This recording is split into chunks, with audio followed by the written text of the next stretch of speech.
Olá, muito boa tarde. Bem-vindos a uma conversa da Tinta dos Nervos em torno de um novo livro de banda desenhada cujo título é o Bottoms Up, com o Rodolfo Mariano, que é o nosso convidado e interlocutor deste programa. Olá, Rodolfo. Olá. Obrigado por teres aceito este convite, desta conversa. Isto não é particularmente importante, muito menos para, digamos, sublinhar a minha relação pessoal, ou seja o que for, mas eu já conheço o Rodolfo há alguns anos, porque o Rodolfo cruzámos-nos no Arco, onde eu sou docente já há alguns anos, e o Rodolfo fez o curso de banda desenhada e ilustração que o Arco oferece. Portanto, eu posso dizer que testemunhei alguns dos passos, não os primeiros, porque o Rodolfo já fazia banda desenhada anteriormente ao curso, se não me engano. Não. De todo. Não fazia. Ok. Não. Eu ia dizer é que tinham aparecido as primeiras publicações, não é? Mas pensava que já tinhas mesmo a fazer ideia antes. Ok. Foi o início da minha viagem artística. Ok. Uma coisa, seja como for, a certeza que eu tenho que foram as primeiras publicações foram feitas durante o Arco, não é? E uma coisa engraçada, posso estar enganado, portanto, entretanto, eu agora já perdi conta, obviamente, da quantidade de títulos que tens, portanto, normalmente são fanzines, alguns em A4, outros noutros formatos mais pequenos.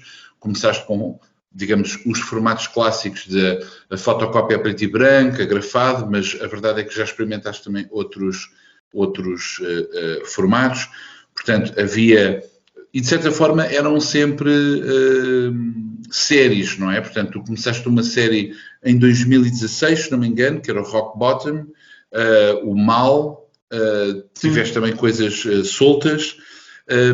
E uma das coisas que reparo é, de facto, a tua capacidade de produção, que é bastante significativa. Quer dizer, és uma pessoa que trabalhas muito, fazes muita banda desenhada. Isto em si não quer dizer muita coisa, mas a verdade é que, considerando que o teu estilo é maximal e não minimal, ou seja, com um trabalho de muitas linhas, muito detalhe, eu até durante muito tempo, e falámos sobre isso, eu falava da arte esferográfica, porque tu começaste muito com um trabalho de linha, muito detalhado, e de facto tens uma ética de trabalho, digamos assim, particularmente intensa. Este Bottoms Up é o resultado do concurso que a Chili com Carne tem lançado todos os anos, que é o Toma lá 500 paus e faz uma BD, que para quem não conhece é um concurso particularmente interessante, porque é mesmo um concurso de incentivo à criação.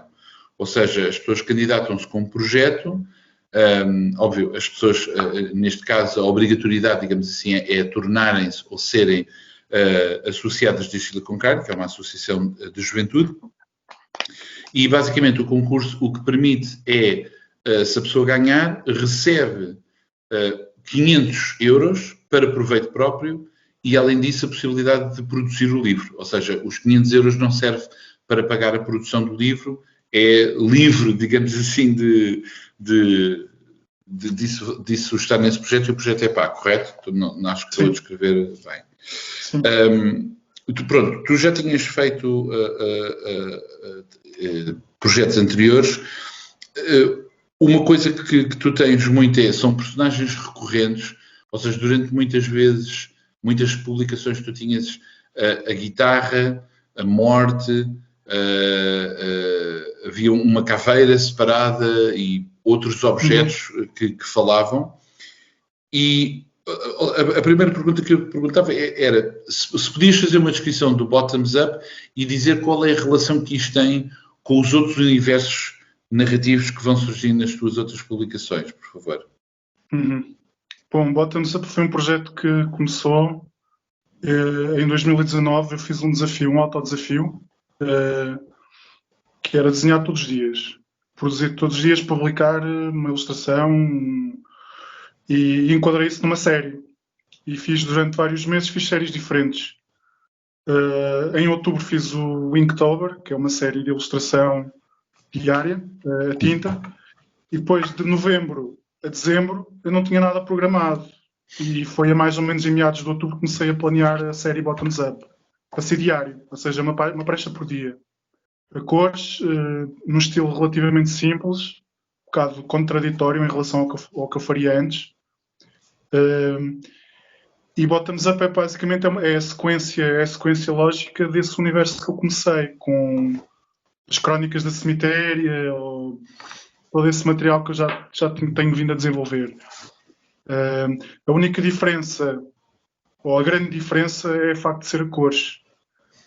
Feita a cores a guache, não é? E aguarela, que são técnicas que se calhar não beneficiaram muito na gestão do tempo, mas É toda cores. sim, foi particularmente desafiante. Mas a relação com o universo basicamente é uma continuação, há uma sequência, um bocado como no rock progressivo. Pá, um tipo manda um acorde para o ar, o outro vai atrás, depois alguém tem uma ideia e depois aquilo já às tantas já é uma bola de neve. E o universo que eu desenvolvi, o universo fictício que eu desenvolvi está um bocado, começar a ser um bocado bola de neve. Já tenho alguns, já tenho que exercer algum esforço de escrita, não é? Tenho que compenetrar na escrita para perceber onde é que estou, mais ou menos qual é a cronologia das coisas. E, portanto, o Bottoms Up é um bocado esse filtro inicial, na minha opinião, porque a sequência narrativa não está muito, ou seja, não é um livro muito princípio, meio e fim, é um bocado, foge um bocado a essa fórmula tradicional, não é? Embora tenha os elementos clássicos da construção da narrativa, os elementos são muito clássicos, mas depois a estrutura é muito, ou seja, não há uma estrutura, não é uma estrutura muito linear, não é? E porque a maneira como eu fiz a maneira como eu produzi o livro também influenciou um bocado isso, que é eu tive que escrever o guião e desenvolver o storyboard um bocado em cima do joelho, ou seja, a tentar numa semana, a tentar antever quais eram os capítulos da semana a seguir. E então isto foi realmente bastante desafiante também do ponto de vista da escrita. Mas do ponto de vista conceptual, faz tudo parte do mesmo universo. Não é um universo onde essas personagens todas que mencionaste, no fundo, são personagens que eu não sabia na altura, quando comecei a fazer banda desenhada, eu não sabia desenhar figura. Tinha alguma dificuldade. Ou seja, era capaz de chegar a uma aula de desenho e desenhar um corpo inteiro, mas depois a desenvolver bonecos não tinha essa capacidade, não é? Porque a banda desenhada para mim é um espaço de trabalho muito novo, é uma coisa ainda muito nova, não é? Eu faço isto há 5 anos, 5, 6 anos. Contando os anos de arco, não é? Também. Porque eu comecei a fazer banda desenhada foi mais ou menos no final do curso. Foi quando eu descobri que era, ou seja, andei uma data de anos à deriva, sem saber o que é que havia de fazer da vida, e a meio do curso, a procurar embrenhar-me na ilustração, descobri a banda desenhada, não é? Isso para mim foi interessante também. Portanto, agora, o Bottoms Up para mim acho que é o primeiro grande marco naquilo a que se poderia chamar o início de carreira, não é? Acho Sim. que ou seja, o vai ao racha. Quer dizer, se não tivesse sido o Bottoms Up, provavelmente agora estaria a esmorecer ou para uma carreira na ilustração, ou uma tentativa de carreira na ilustração, ou uma tentativa de percorrer outros caminhos artísticos. Ou isto tentando ser otimista, não é? Obviamente que não estava a contar com esta pedrada que levámos todos, não é? Mas essencialmente é isso. O Bottoms Up é uma espécie de começar a condensar esse universo todo numa série já mais coerente, já a cores, um bocadinho mais atrativa para o público em geral, porque eu percebo que aquele desenho muito fechado, não é? Muito horror ao vácuo, não seja apelativo para a maior parte das pessoas, nem do ponto de vista da estrutura tradicional da banda desenhada, não é muito coerente com a fórmula da banda desenhada tradicional, não é? É uma coisa que... Desculpa, não te queria interromper. É uma coisa que, se calhar, alguns artistas ou outros meus colegas apreciam e apreciamos uns aos outros, não é? Por essa capacidade de quase autismo, não é? É um quase autismo, é uma maneira de. É uma concentração que dura várias horas, vários dias seguidos, e uma pessoa não perde o fio à meada. E ao mesmo tempo conciliar esse autismo falso com obsessão, compulsão de tentar não nos perdermos, não nos desviarmos do assunto, não é? Portanto, isso é uma coisa que se calhar só entre colegas é que se compreende bem, porque o público em geral o que vê um ninho de ratos, né? E não vê mais nada, não é? Quer dizer, não é uma coisa muito. Pá, mesmo aquela malta que ouve death metal e doom, pá, olham para aquilo e eles não conseguem, se não for a capa de um disco, não vem ali uma história, não vem ali nada. Não há nada que lhes toque naquele universo interior que eles tanto fantasiam. E isso foi uma coisa que eu descobri, quer dizer, pá, não vale a pena estar a fazer isto para o pessoal do metal, porque não tem cultura, ou seja, não é querer ser ofensivo, mas a cultura visual é fraquinha, ou seja, não tem esse universo não está desenvolvido, como o meu próprio universo também não estava desenvolvido. E, portanto, essa relação perdeu-se em Bottoms Up. Pá, peguei, afundei o barco velho e comecei um barco novo, não é? Por assim dizer. E já tenho uma série de projetos que vão dar continuidade, não é? Quer em termos de personagens, algumas personagens que nasceram em Bottoms Up, outras personagens que ainda não apresentei, ou apresentei assim muito superficialmente. Tirando as guitarras, as caveiras e não sei o quê, que são objetos, no fundo não são personagens, são objetos. Pode-se discutir acerca disso, são arquétipos, acho que agora é uma conversa um bocado complicada, não é? Para se ter assim tão pouco tempo, mas são objetos e as personagens são muito poucas ainda que eu tenho, mas algumas, por exemplo, na Pentângulo, ainda introduzir algumas personagens que vão ser personagens centrais em histórias que já estão escritas, algumas que já estão escritas, histórias de aventuras não muito tradicionais, não é? Não são aventuras mainstream, são aventuras quase dentro da nossa cabeça, não é? Das nossas ansiedades e dos nossos... Aqueles dias em que estamos na cama e não nos conseguimos levantar e ficamos a pensar se vale a pena estar ou não estar, não é? Esse tipo de personagens que eu acho que são muito interessantes. E depois as aventuras também são uma... Embora tenham aquele aspecto de cartunesco, não é? De bonecos, de banda desenhada e de animação, tem um bocado aquela... No fundo, as histórias que eu conto são histórias muito sérias, são aventuras muito sérias, de uma maneira um bocado metafórica e com uma narrativa um bocado contrária ao estilo clássico, não é? E é um bocado isso que eu quero explorar, não é? Tentando manter este universo Isto foi um chavão que me entregaram e que eu aceitei, que é o da fantasia, não é? A fantasia negra, talvez aceite. Também há o da semi-autobiografia, não é? Que são dois. Eu junto os dois, porque estas histórias ganharam este formato assim um bocado absurdo e um bocado aparvalhado, mas no fundo também é um bocado... Nós temos que compreender, pelo menos eu na minha vida tentei compreender que mesmo as coisas sérias, as situações sérias, porque as nossas grandes crises são parvas e absurdas. E então eu quis tentar, não sei se isso ainda foi muito bem conseguido, mas pronto, o meu objetivo será esse. E isso transcreve-se nos títulos, nas personagens, no tipo de situações que encontram, mas que no fundo as raízes vêm precisamente, pronto, daquele património todo que eu já tenho, não é? E pronto, e tentar desenvolver isso num universo coerente também comigo próprio. Pá, porque agora se começar a fazer autobiografia do pé para a mão, nem eu saberia para onde começar, não é? E olha, como tempo...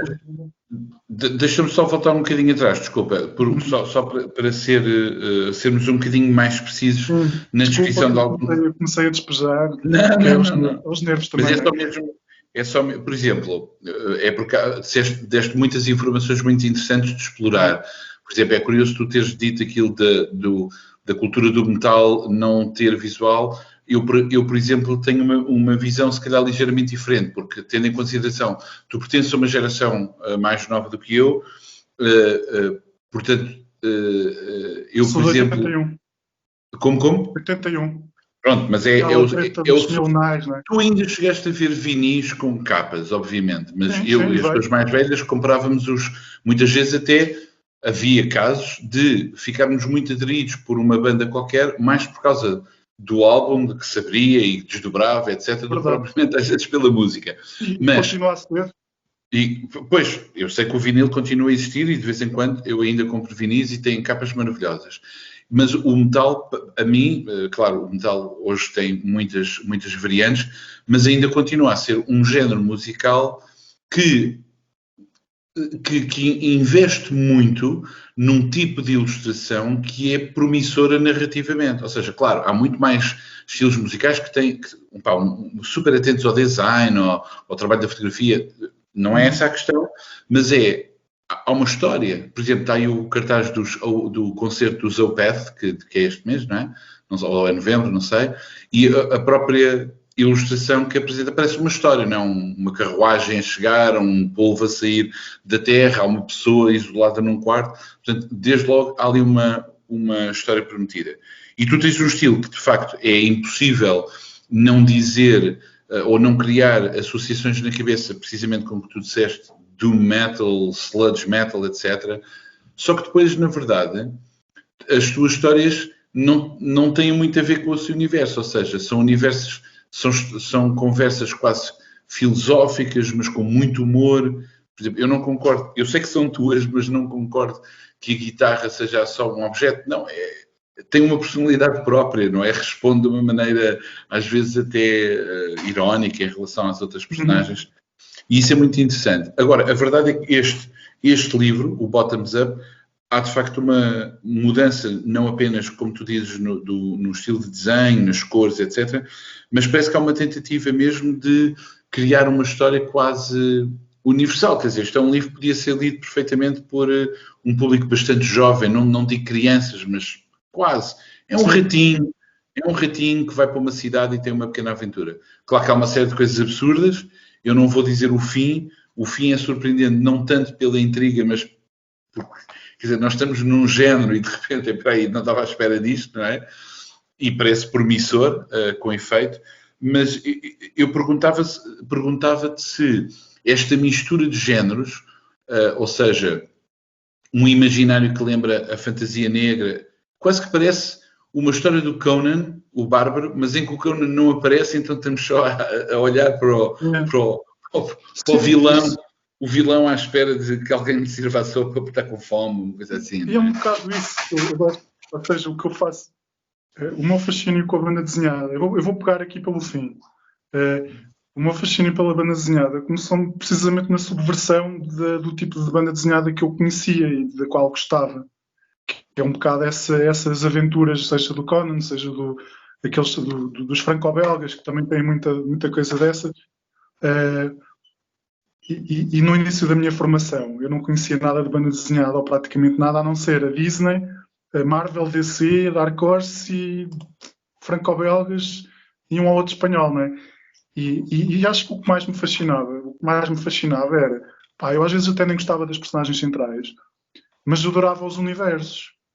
Adorava o universo em que as coisas estavam construídas, em que a narrativa assentava. Por exemplo, um exemplo perfeito é o Gru. Estás a ver o Gru? Agora esqueci-me de... Sim, Aragonés. Sérgio Aragonés. É o exemplo perfeito daquilo que estavas a dizer, que parece o vilão está à espera, mas depois não vem ninguém, ou então vem assim uma personagem muito absurda. Eu adoro isso. Isso é daquelas coisas que me dá... É a força motriz para continuar, não é? É um bocado pegar nesse absurdo, porque eu gosto, por exemplo, eu gosto de ler fantasia e aquilo que se consegue fazer num romance é muito difícil de fazer na BD. Na BD, o que mais me fascina precisamente é a construção do universo, a construção de algumas boas personagens, as conversas, aquelas coisas que nós depois podemos levar para o dia a dia.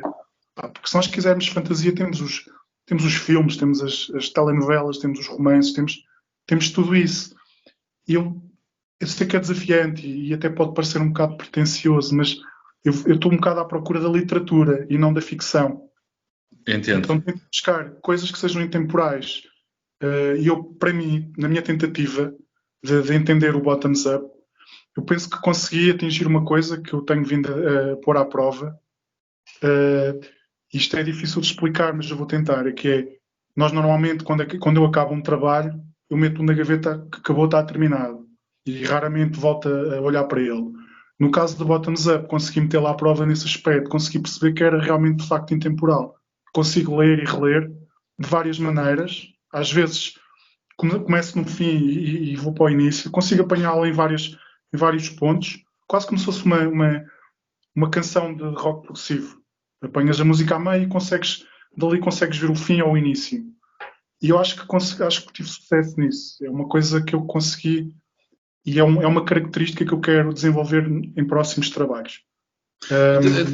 Deixa-me fazer uma pergunta, desculpa. Eu não te quero assustar no sentido em estar já a pensar no futuro em demasia, mas há uma série de referências e, por exemplo, há dois exemplos que me vêm à cabeça ao falar contigo. Um é o Dave Sim, com o Cérebros, que nasceu também como uma caricatura do Conan e depois acabou por se tornar um trabalho cada vez mais sério e quase ensaístico sobre uma série de temas, religiões, sociedade, e depois a questão das relações com as mulheres, que David Sim entrou numa série de controvérsias.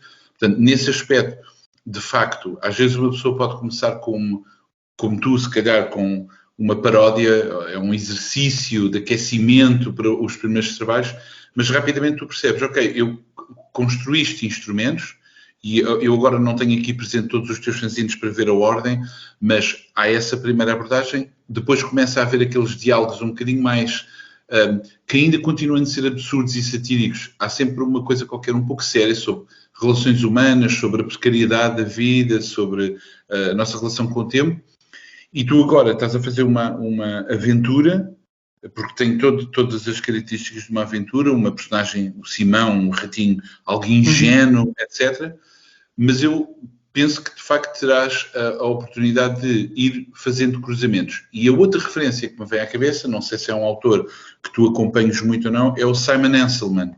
E eu faço uma comparação neste sentido, que é também um autor cuja figuração, a visualidade parece ingênua, são bonequinhos, não é? Uma coisa, que gira, um ratinho, um personagem. Tu também tens aqui uma coruja, uma personagem, uma raposinha, mas depois a raposa, por exemplo, eu vou descrever, não é um spoiler, mas a raposa morre e torna-se um fantasma. Mas não há nada de horrível nisto, bem pelo contrário, é quase cute, é quase querido. Portanto, eu imagino que tu tenhas, por exemplo, tu estás a dizer que não olhas para trás ou que há coisas que ficam no seu tempo, mas, por exemplo, haverá a possibilidade, se conseguires essa possibilidade de recuperar todos os fanzines e organizar num livro só, por exemplo, mesmo que não tenha uma coerência absoluta? Sim, eu acho que isso é possível. Eu escrevo em português, exclusivamente. Tenho aquela ideia de ter um ómnibus de uma fase em que só trabalhava a tinta da China, por exemplo. E então pegar ou seja, fabricar um livro com esse tema, o trabalho desta pessoa serve para mim e serve para uma data de autores, não é?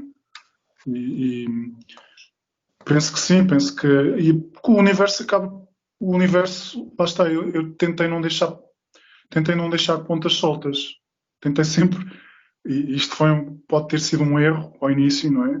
Porque eu poderia ter aproveitado uma fase em que estava a começar e poderia experimentar coisas diferentes, e eu optei por seguir aqueles bonecos que eu comecei, não é? Porque estes bonecos nasceram todos nas aulas e nasceram todos nos cadernos. Começaram a ficar mais profundos à medida que o tempo também foi evoluindo e à medida que as histórias foram nascendo.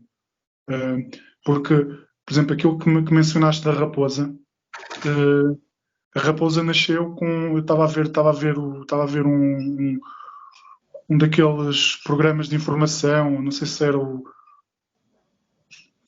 o 60 Minutos ou uma coisa assim, sobre uma coisa, ou seja, o nome da personagem veio de uma miúda que foi assassinada em Palermo numa rixa entre gangues da máfia.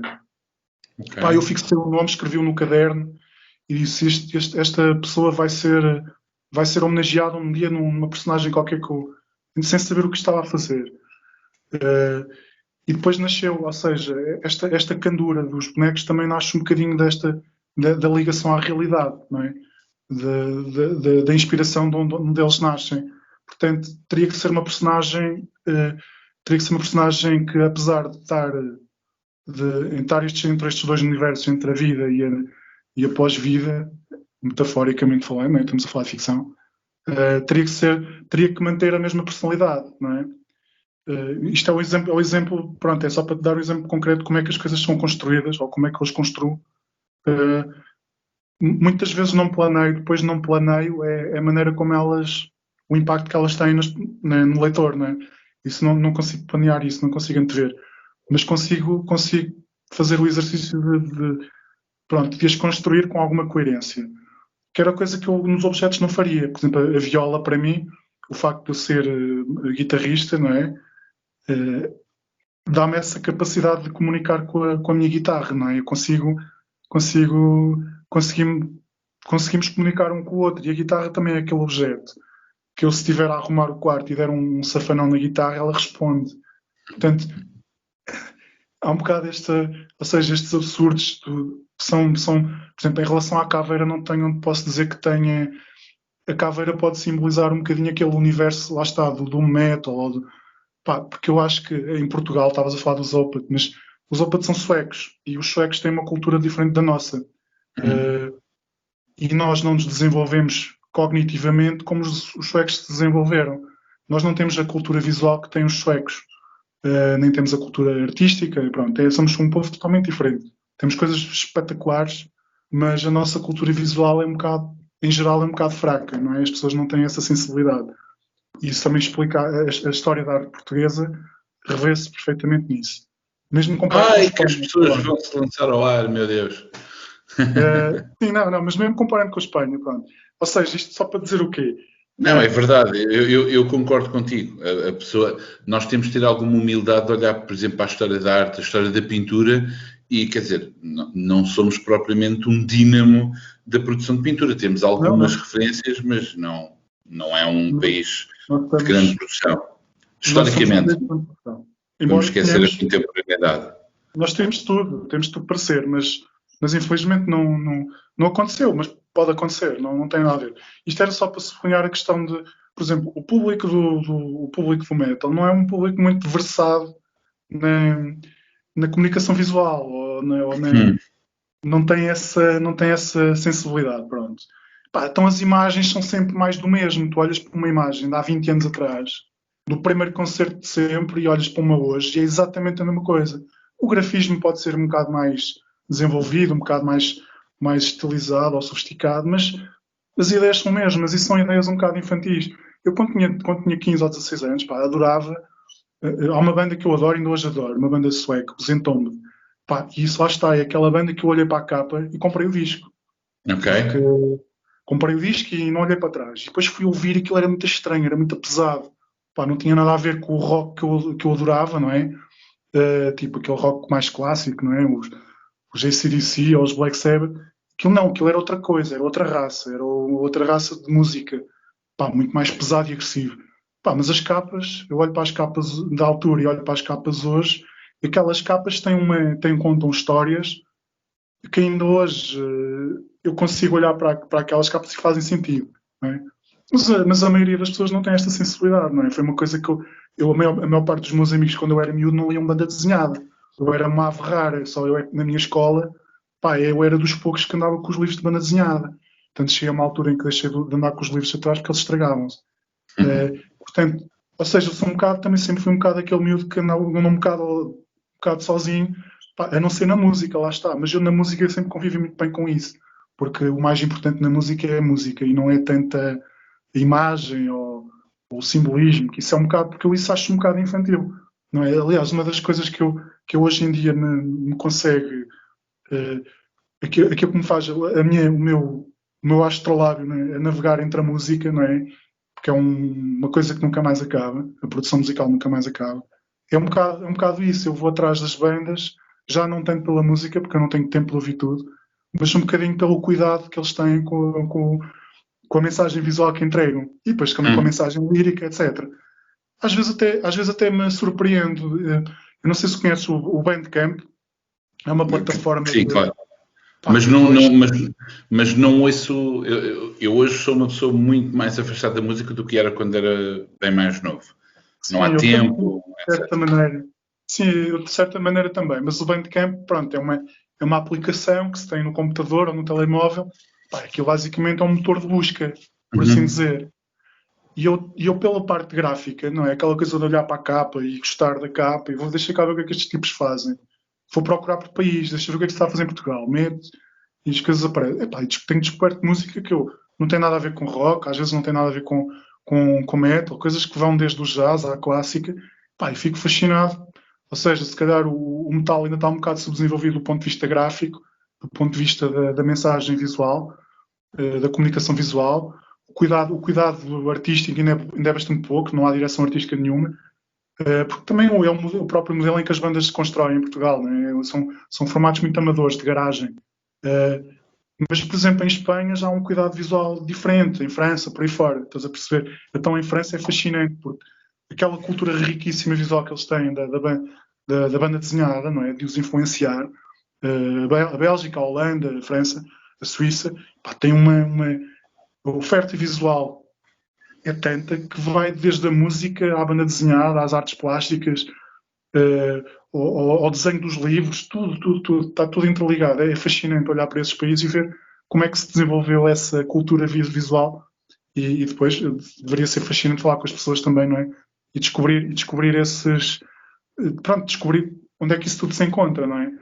Isto era só Olha, para mas pegar espera, naquela... eu tenho mesmo que interromper porque senão ficamos aqui a falar sobre a cultura visual associada à música e não saímos daqui. E eu queria voltar um bocadinho ao teu trabalho. Deixa-me fazer uma pergunta muito cirúrgica e associada novamente à potencialidade, como tu disseste. Isto é um livro, deve-se ler individualmente, mas obviamente que provavelmente poderá estar encaixado noutros ciclos.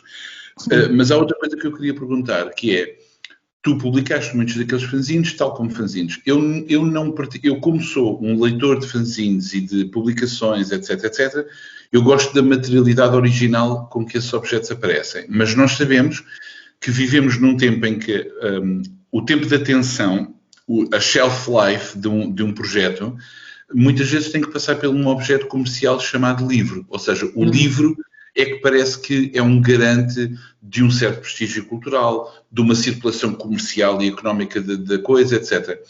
O que eu te perguntava era se tu verias essa tal compilação dos trabalhos como uma necessidade ou algo que até repudiarias, ou seja, desse ponto de vista, se achas que é necessário para chegar ao tal público um pouco mais alargado do que o costume. Sim, eu penso que sim. Penso que eu acho que ou seja, eu tenho a sensação que será inevitável. É uma espécie de é uma pedra no caminho, não é? Não no sentido pejorativo da pedra, mas hum, será é um caminho que eu estou a fazer, praticamente também poucas pessoas fazem, não é?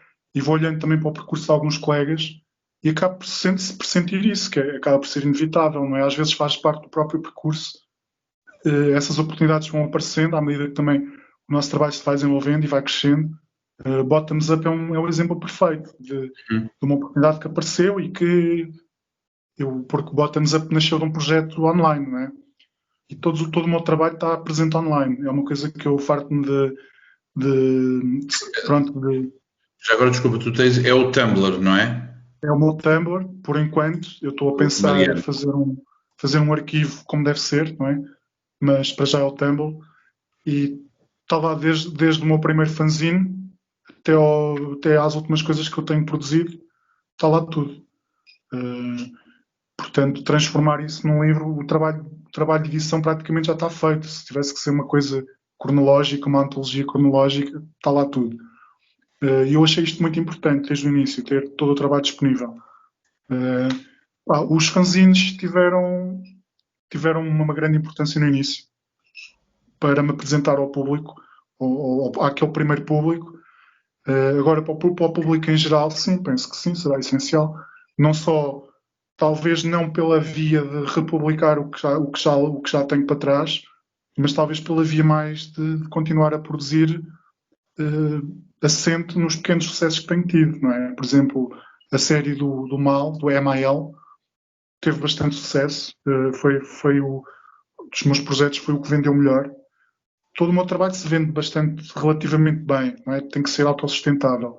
Mas o MIL foi aquele que esgotou mais depressa. A primeira edição do primeiro volume esgotou numa semana e meia, praticamente. Quantos exemplares é que tinhas feito? Eu tinha feito 50 exemplares. Portanto, Ok. isto foi uma coisa impensável, não é? Eu trabalho com tiragens muito, muito reduzidas. Eu, neste momento, estou a trabalhar no volume 3 e já estou a fazer tiragens reduzidas porque praticamente só tenho vendido online. Mas Ok. esse foi um projeto que resultou. Eu acabei por fazer 3 volumes e resultou bastante bem. Olha, deixa-me fazer uma pergunta sobre essa realidade económica. Sem fazer perguntas indiscretas, obviamente, mas tu sentes que estás a conquistar um espaço de trabalho, porque eu sei que tu já me disseste, tens um ateliê próprio, portanto tens o teu próprio espaço de trabalho, onde fazes banda desenhada, e tu tens dedicado de facto muito tempo a isto, ou seja, não é propriamente um emprego, não é propriamente um salário que existe, mas estás a dedicar uma grande parte do teu tempo, se não todo, às tuas disciplinas criativas, música e a banda desenhada. Independentemente, eu presumo que não estejas a comprar imediatamente um descapotável, nem nada dessas coisas, mas está a ser sustentável, precisamente do ponto de vista económico? Depende do estilo de vida que se tiver. O meu estilo de vida é bastante frugal. Sou Certo. bastante frugal. A razão pela qual estou em Coimbra não foi só económica, também foi pessoal. Houve razões que me levaram a regressar a casa. Mas Lisboa, por exemplo, Lisboa não é uma cidade, já não é uma cidade sustentável para se viver. Portanto, tive que abandonar, infelizmente. Pode ser que no Sim, futuro consiga regressar. claro. Mas depende muito do estilo de vida da pessoa. Eu não fumo, não bebo, não tomo café, não faço lanches nos cafés, ando a pé, nem sequer gasto nos transportes públicos, não tenho carro, praticamente não tenho despesas. Pelo que os meus livros, não posso dizer que me dê para comprar uma casa ou para alugar um apartamento enorme, mas felizmente tenho-me aguentado também com a ajuda de alguns familiares, não é? Mas, Uhum. ou seja, levo uma vida muito frugal, não é? Quase podia ir para um convento, não é? Praticamente. Já não falta muito, não é? E não estás longe, não é? Estando em Já não estou Coimbra. longe, não é? A minha vida não é muito diferente da vida de um homem santo ou qualquer coisa assim, sei lá, E é no curioso fim da dizeres montanha. isso, porque uma das coisas, tu disseste que havia aspectos semi-autobiográficos. Eu não gosto, ou seja, eu aceito o que estás a dizer, eu não gosto é de, enquanto leitor ou enquanto crítico, de fazer exercícios biografistas, ou seja, tentar adivinhar, eu sei que ele é sagitário, portanto é por isso que ele fez isto, ou esse tipo de coisas.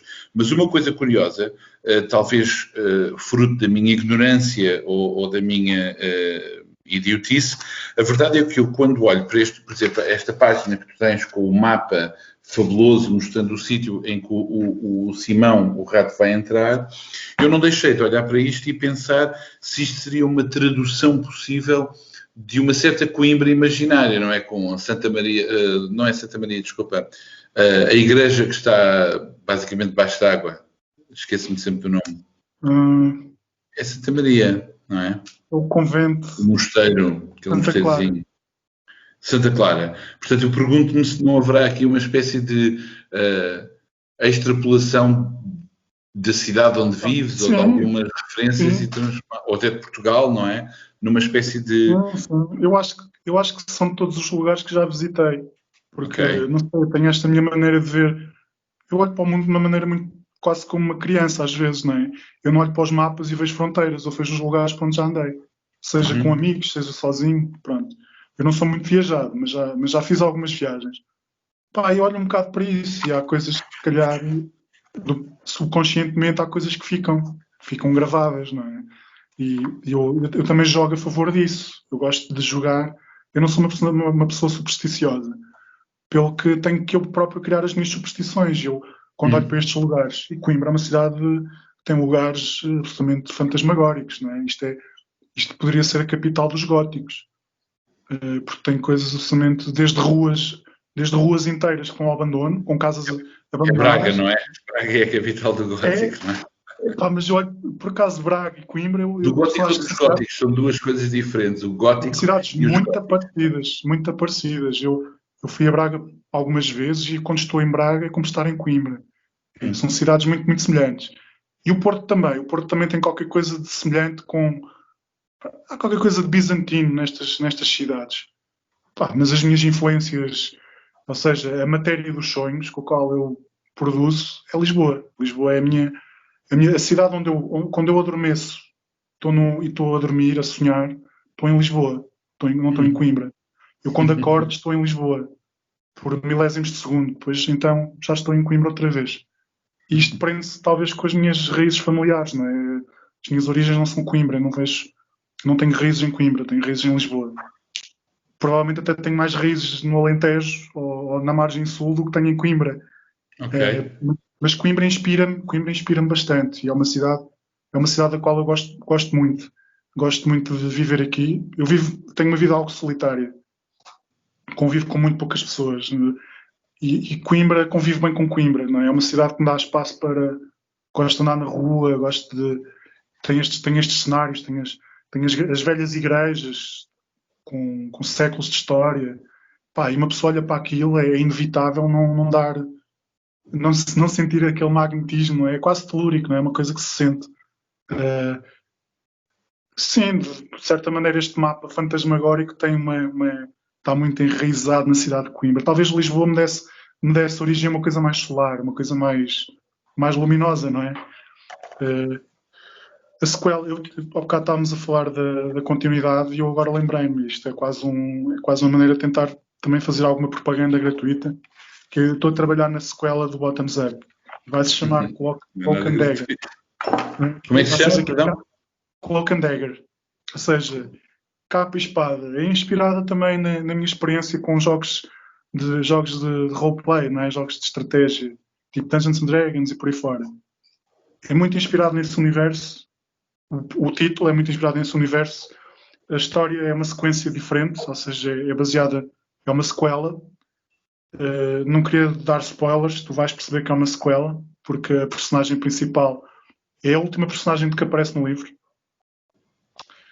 que acorda e com uma cena a acontecer, não é? Pronto, e começa com essa premissa, só que obviamente mais desenvolvido, e vai ser publicado online.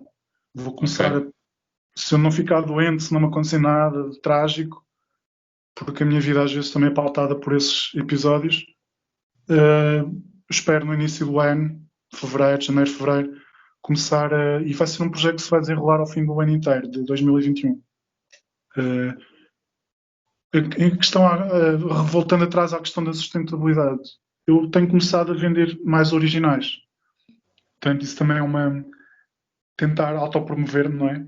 Eu tenho um espólio enorme, tenho uma coleção enorme de originais que, para mim, no horizonte são um bocadinho também, são mais uma pinga, não é? Que cai na minha conta bancária. Claro. Ou seja, a sustentabilidade, isto foi uma coisa que eu não notei, mas que é preciso notar também para os colegas que estão a começar. O nosso trabalho não é feito de uma fonte só, é feito de várias fontes. Temos que pensar, são várias fontes de rendimento. Não é só, estou a fazer uma prancha no ateliê que não está encomendada para ninguém, não vou receber um salário, não vou receber um pagamento, mas vai ser um original que vou vender mais tarde. Os livros que vendo online são outra fonte de rendimento, etc, etc, etc. Isto é muito importante, porque a maior parte das pessoas, lá está, é muito difícil explicar como é que funciona a vida de um freelancer, não é? Mas são várias fontes de rendimento. Outra coisa muito importante que eu vejo, às vezes vejo em conversas entre colegas, é manter a boa educação. Hoje vivemos tempos complicados em que as pessoas são muito nervosas e muito atrozes a tratarem umas com as outras, na rua, na internet, etc. Nestas atividades, temos que ser mesmo muito, muito bem educados, muito, temos que ser porreiros, não é? Isso também faz parte, porque se não for assim, o nosso trabalho vai ficar sempre nas mãos de alguém, ou seja, a nossa sobrevivência vai estar nas mãos de alguém porque fomos antipáticos com alguém. E temos que ter, são características próprias deste tipo de atividade. Eu não sou muito experiente, não é?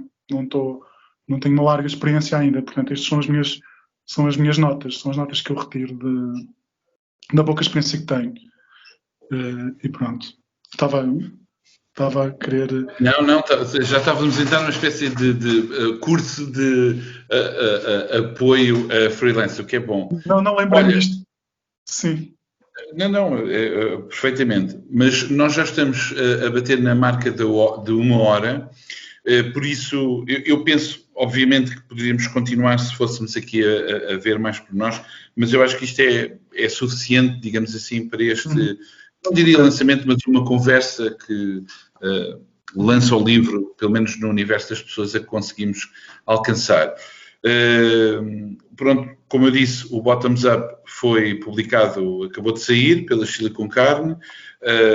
Eu agradeço mais uma vez. Eu tenho que falarmos muito de montes de coisas, mas eu não falei de uma coisa muito importante, que é o papel da Chile com Carne, o papel da Arco, que também já foi mencionada, têm sido plataformas de projeção de praticamente todos os autores que estão a fazer banda desenhada em Portugal.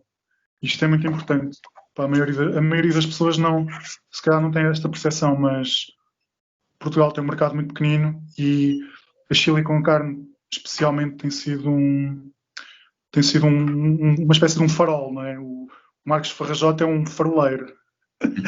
Assim Sim, sobretudo um tipo de banda desenhada que não vai encontrar, digamos, imediatamente uma fortuna de grande público, não é? Porque não o próprio Arco, a maior parte dos alunos, eu próprio estou envolvido, e obviamente que havendo alguns alunos que têm interesse numa banda desenhada mais convencional, comercial, chame-se o que se quiser, que também é perfeitamente válida, mas de facto têm saído autores jovens que fazem pesquisas materiais, narrativas, etc., bastante diferentes, criativas, etc. E pronto, nós até, enquanto Tinta, temos tido alguma atenção, não é? No lançamento da atenção. Eu mencionei a Arco e a Chile com Carne e também, obviamente, vou-te mencionar a ti com o teu projeto, o Ler BD, que, por exemplo, para mim foi quintessencial quando eu comecei a aprender sobre banda desenhada. Eu não tinha referências nenhumas em língua portuguesa. E o Ler BD também foi uma espécie, foi um canal de informação que ainda hoje em dia vou consultar e acho que é muito importante. Para mim, tenho feito menos, mas obrigado. Sim, e acho que é importante também para o público em geral. Por exemplo, eu sei que há muitas pessoas que não têm, há muitas pessoas que têm interesse, têm um grande interesse na cultura portuguesa, não é? Na literatura, na banda desenhada, no cinema, etc. E estas são 3 referências que eu acho que podem ser um bom início de contacto e de acesso a toda esta informação, porque há muita informação. E há muitos artistas, há imensos artistas. Eu sempre que vou a uma feirinha, eu fico impressionado e fico bastante também inspirado, não é? Com a quantidade enorme de artistas, desde que eu entrei na Arco até agora, tem crescido, tem havido cada vez mais e portanto... Tu vais ao Coimbra BD sempre, não? Pelo menos desde quando tem acontecido. Por acaso nunca fui. Houve uma altura em que estava a viver em Lisboa, que não apanhei, e quando estou cá, houve um que falhei porque tinha partido a mão e estava, pronto, não tive a oportunidade de ir. E depois também, sinceramente, nunca me convidaram. Nunca sequer, não sei se sabem que eu existo. Portanto, também nunca tive assim grande, não tive grande... fiz parte de um grupo de desenho de figura. Eles fizeram uma sessão no Coimbra BD há uns anos.